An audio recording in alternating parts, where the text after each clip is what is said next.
Today we're going to take a trip back in time to a place where a rivalry between two of the biggest railroad companies in the world spilled out into an all-out battle to design golf courses.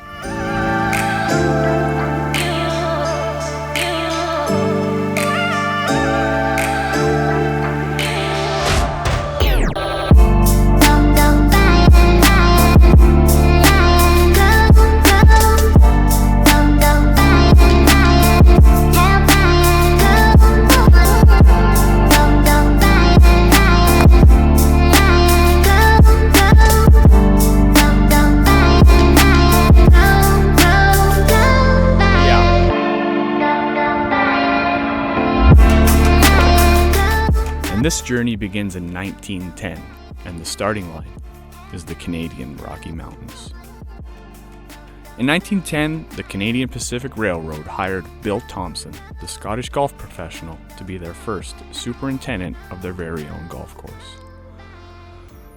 Now, Bill Thompson's resume, although short, was padded, having previously worked with a gentleman by the name of Old Tom Morris. And as if these two names weren't enough, they then decided to hire Donald Ross, one of the grandfathers of golf course design and architecture.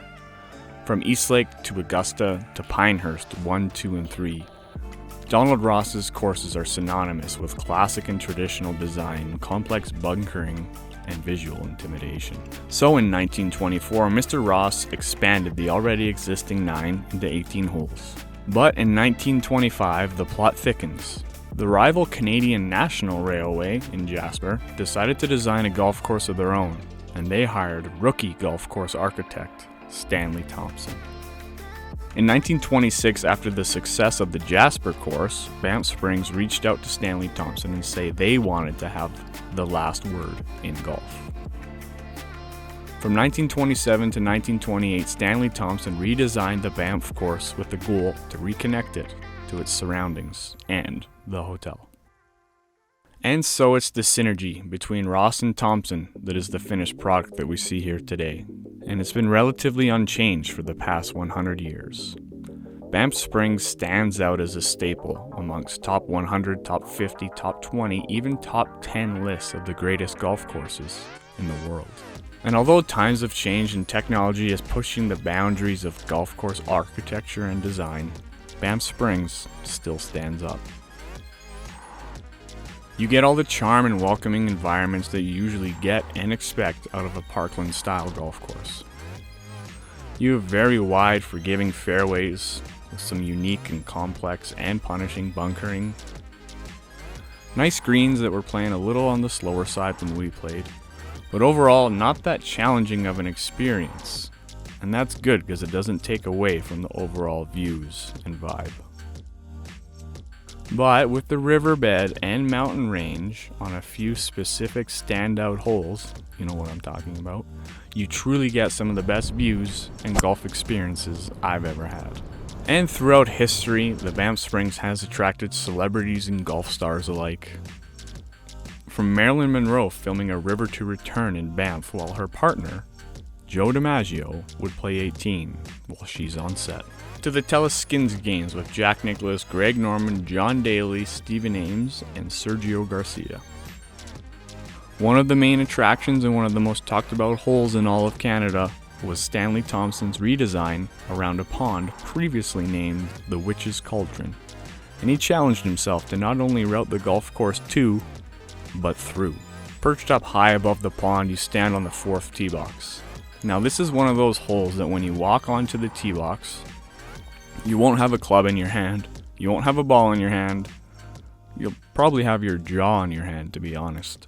Now Banff Springs says they planned this routing and the pace of play around this hole to play like a par 4, giving guests more time to soak it all in. I have just a great Aside angle. from the visual intimidation of the pond and the gigantic mountain range in the distance, this hole isn't that bad.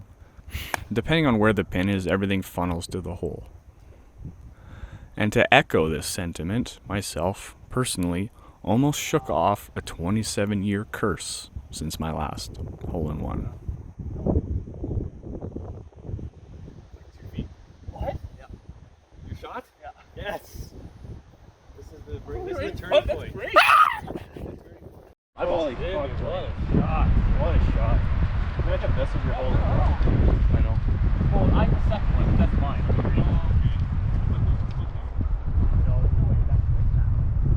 While the front nine meanders through various ponds and cutouts through the trees, your back nine is your traditional out and back.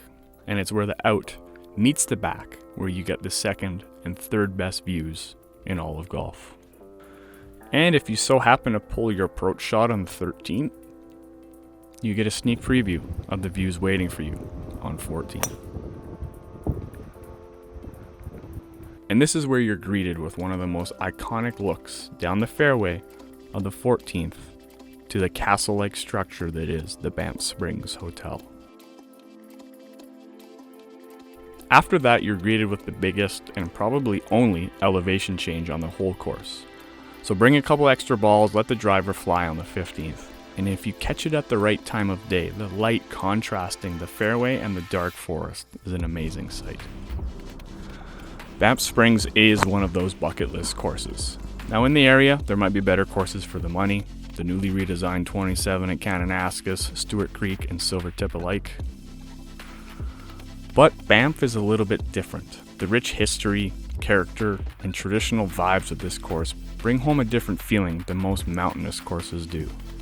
So if you're in the area, bring a camera, bring a couple extra sleeves of balls, block off 4.5 hours, and take a walk through the final word in golf.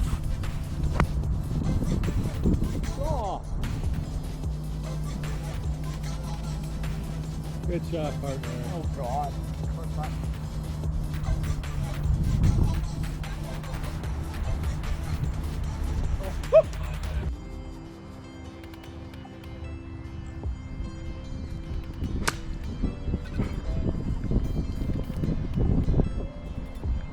Well, different gap, but it worked.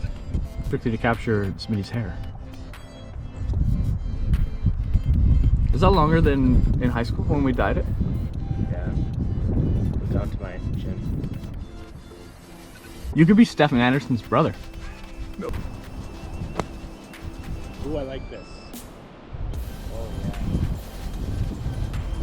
yeah. Yeah. Nice job, yeah. Don't forget the GoPro.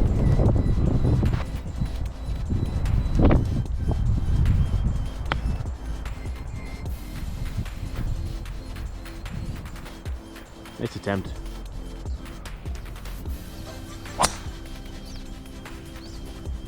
You literally hit it over the mountain. You have one par. About to be a bunch fucking more! Shift that knee.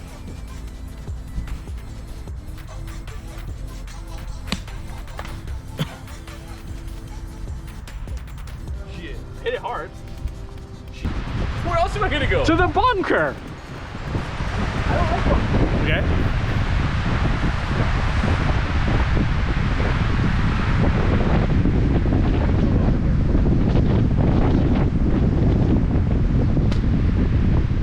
It's boring when you do it that good.